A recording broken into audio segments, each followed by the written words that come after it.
Nous sommes un matin de mars 2020. Je viens d'acheter ma première caméra et mon trépied. Je m'étais renseigné pour savoir quel agriculteur était dans le coin et j'ai eu une merveilleuse réponse.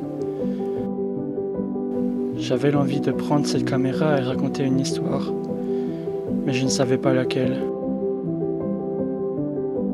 Nous étions à l'aube d'une crise sanitaire qui allait tous nous impacter, moi le premier. J'ai donc décidé un samedi matin d'y aller et de le suivre de temps à autre. J'étais heureux, j'étais dans mon élément et j'avais tout pour moi. J'ai d'abord cherché un tas d'idées de sujets et puis je me suis dit, pourquoi ne pas montrer l'agriculture telle qu'elle est ?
Hop, allez. Hop. Allez. Allez, on y va. Hop.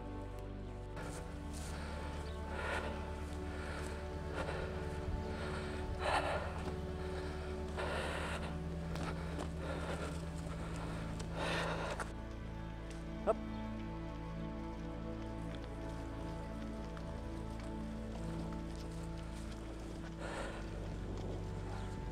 Hop.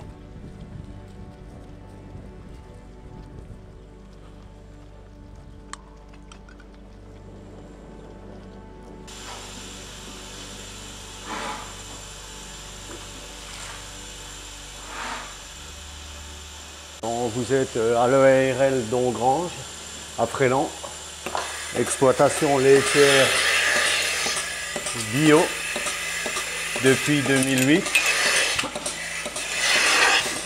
en montagne. Je me suis installé en 2001, installation en GAEC avec papa. Ensuite, installation en GAEC avec maman, puisque papa, en 2002, a pris sa retraite.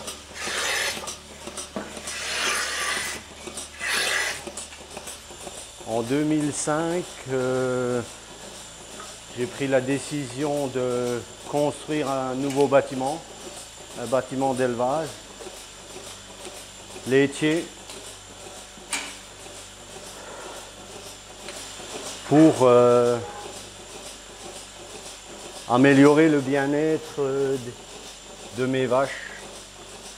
L'exploitation, elle a un quota laitier de 229 000 litres, tout en lait bio, livré uniquement en laiterie. Donc dans mon troupeau, il y a plusieurs races. Il y a une Simmental, il y a de la Montbéliarde, il y a une Vosgienne. Et le reste, c'est soit du croisement, Holstein, Frisson. Pourquoi t'es-tu installé?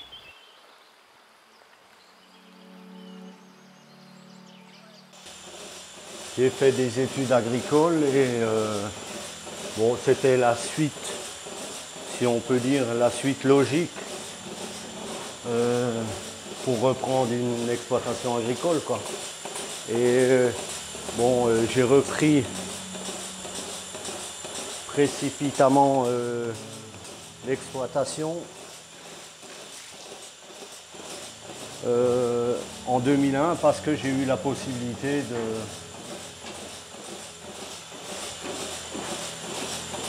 de reprendre du quota laitier d'un voisin.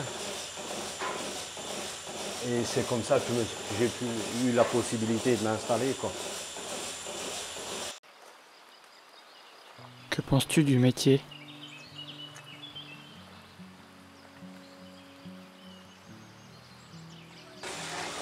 C'est un très beau métier. C'est un très beau métier, mais avec beaucoup de...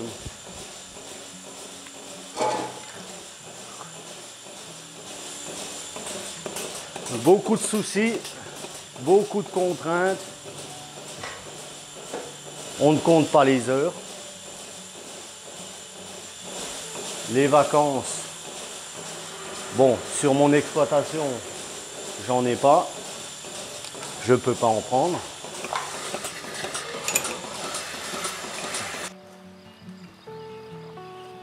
Si on te proposait des vacances?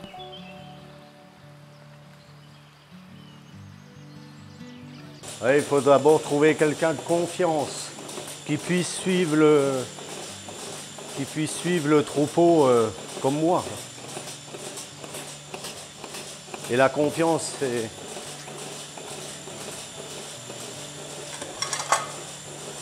c'est pas évident à avoir. En montagne,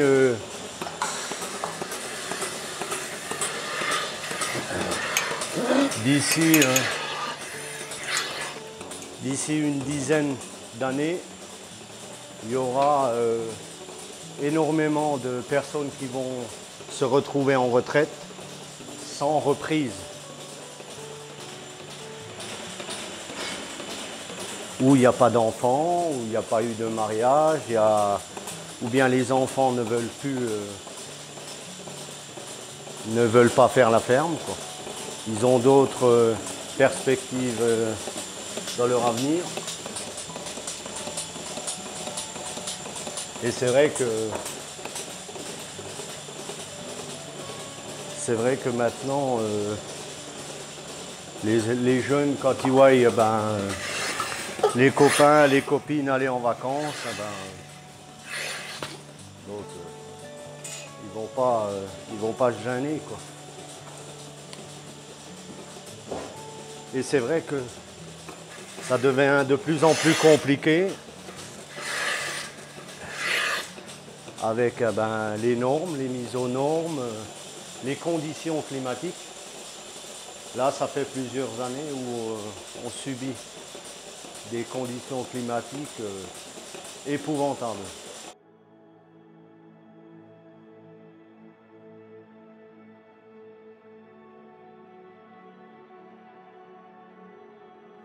Depuis, avant, mes parents, on n'a pas augmenté en surface. Au contraire, maintenant, on diminue au niveau cheptel pour pouvoir être autosuffisant. Mais il n'y a pas moyen. Il n'y a pas moyen. Moi, j'ai baissé le troupeau des vaches laitières parce que déjà pour le boulot, hein, parce qu'on n'est pas aux 35 heures. Hein. Et puis les conditions climatiques, c'est-à-dire qu'il y a de moins en moins d'eau. Et l'eau, c'est la vie. L'eau, c'est... On est tributaire du temps, hein, avec l'eau. L'eau, le vent. Maintenant, il y a le vent qui s'y rajoute. Hein. Donc, ça sèche tout. Depuis 2003, on est obligé d'acheter du fourrage chaque année. Depuis la sécheresse de 2003. Et si je te disais qu'un agriculteur se suicide tous les jours?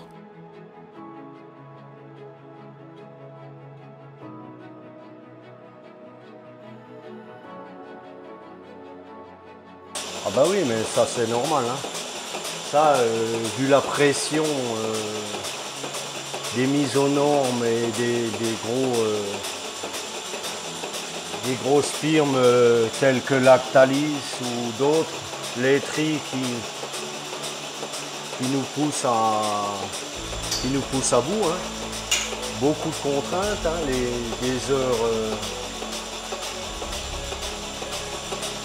des heures à n'en plus finir. Bien souvent et de plus en plus, eh ben, malheureusement, les épouses partent, hein, quittent le domicile, hein, parce que, ben, voilà. Tu as été témoin aussi, quoi? Comment? Ouais. Oui, en 2013, j'ai divorcé. Avant, je partais, j'avais la possibilité de partir une semaine, puisque mes parents étaient encore sur l'exploitation, quoi. Et puis petit à petit, eh ben, ils prennent de l'âge. Donc on évite de les faire travailler, quoi. Ils travaillent à leur vitesse et bon. Et je pense que le problème vient de là, quoi.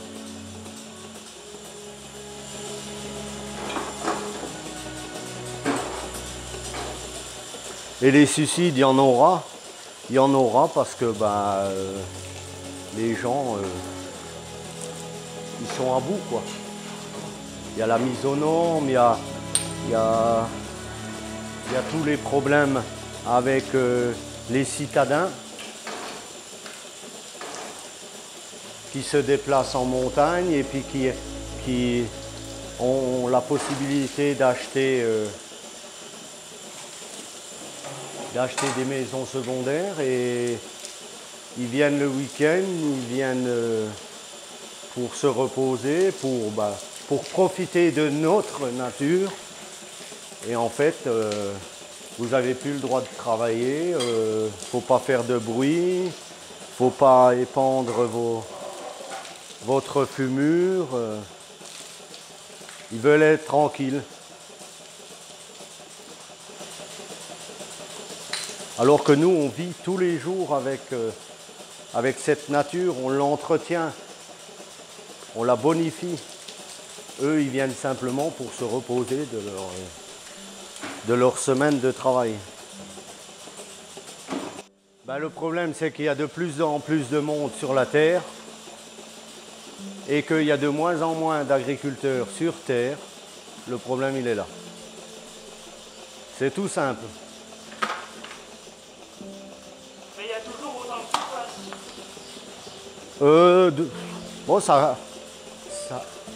Apparemment, le gouvernement a pris, soi-disant, est en train de revoir sa politique concernant tout ce qui est aménagement du territoire. Je sais pas. C'est compliqué. Et c'est sûr, hein, les maires, ils veulent des zones de construction, ils veulent rentrer des taxes. Voilà. Hein. Et pour le dynamisme du village, il faut des jeunes. Donc il faut avoir la possibilité de construire, d'aménager, hein, pour maintenir les écoles, tout ça. Donc ils veulent des jeunes couples. Et automatiquement, hein, il faut pouvoir construire. Mais bon, je pense qu'il faut voir un peu plus loin. Il faut prendre en compte que d'année en année, il y a de moins en moins d'eau. ça aussi, hein, ça joue. En ce qui concerne les zones de plaine, je pense que là, il n'y aura pas de difficulté. Enfin, je ne pense pas, puisque les conditions de travail sont nettement plus faciles qu'ici en zone de montagne. Mais bon, il y a quand même des problèmes, hein, malgré tout. Il y a des problèmes avec l'urbanisme et tout. Mais ici, en montagne, ça va être compliqué. D'ailleurs, il y a quelques années, on favorisait le défrichage pour pouvoir remettre des zones en prairie, pour pouvoir installer des jeunes. Ben maintenant, vu avec tout ce qui est l'aménagement du territoire et tout, on défriche de moins en moins, on n'a plus le droit. Donc le parcellaire reste limité et on ne peut pas puisque tout le monde ne peut pas transformer. Hein. On ne peut pas tous se jeter sur la transformation en minster, en tome. Il faut de tout. Il faut de tout, quoi.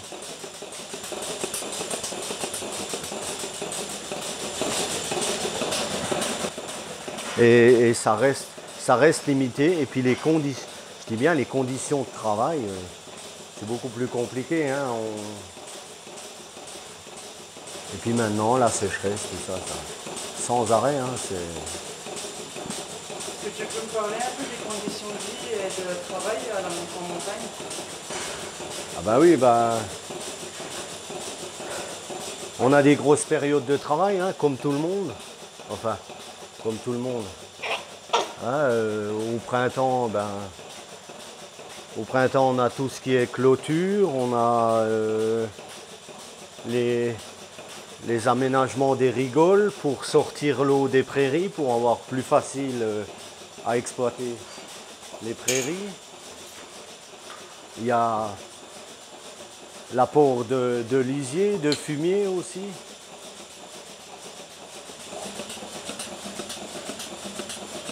Comparé à dans le temps, c'est quand même bien amélioré les conditions de vie en montagne. Oui, mais oui, il y a plus de... On s'est amélioré au niveau du matériel, quoi. On a investi au niveau du matériel, mais ça ne fait pas tout. Parce que quand on a le matériel, on veut toujours aller plus vite, on peut toujours faire plus vite comme les autres, on veut toujours avoir fini avant les autres, et c'est une vie sans fin, quoi. Et en fait, ça n'apporte rien de bon, hein. Ça apporte simplement une concurrence. Une concurrence entre agriculteurs, celui-là il veut te manger, toi tu veux manger l'autre. Il y a l'entraide à l'heure actuelle, il n'y en a plus en montagne.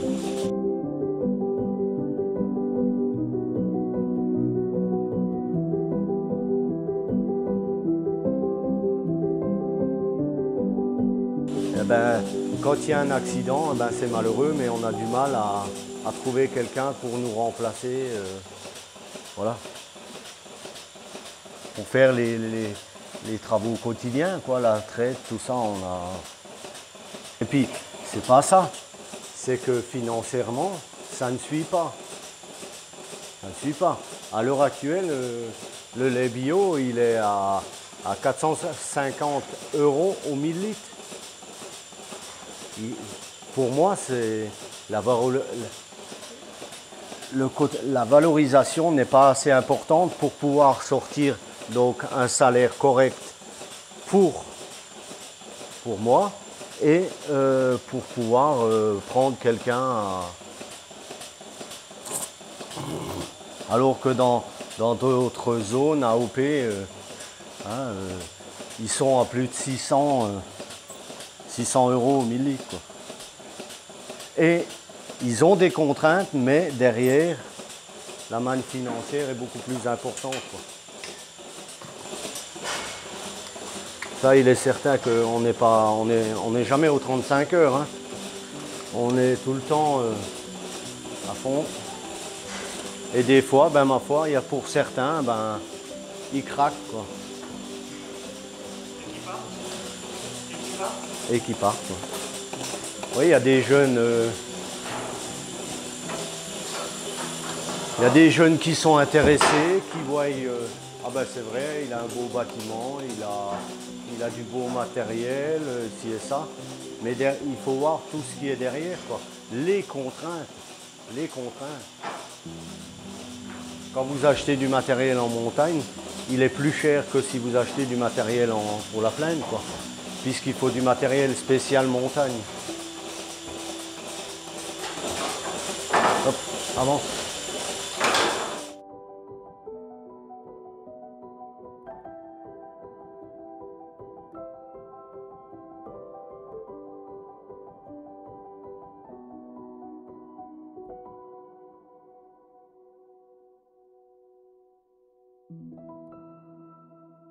Ce n'est que le début d'un nouveau projet.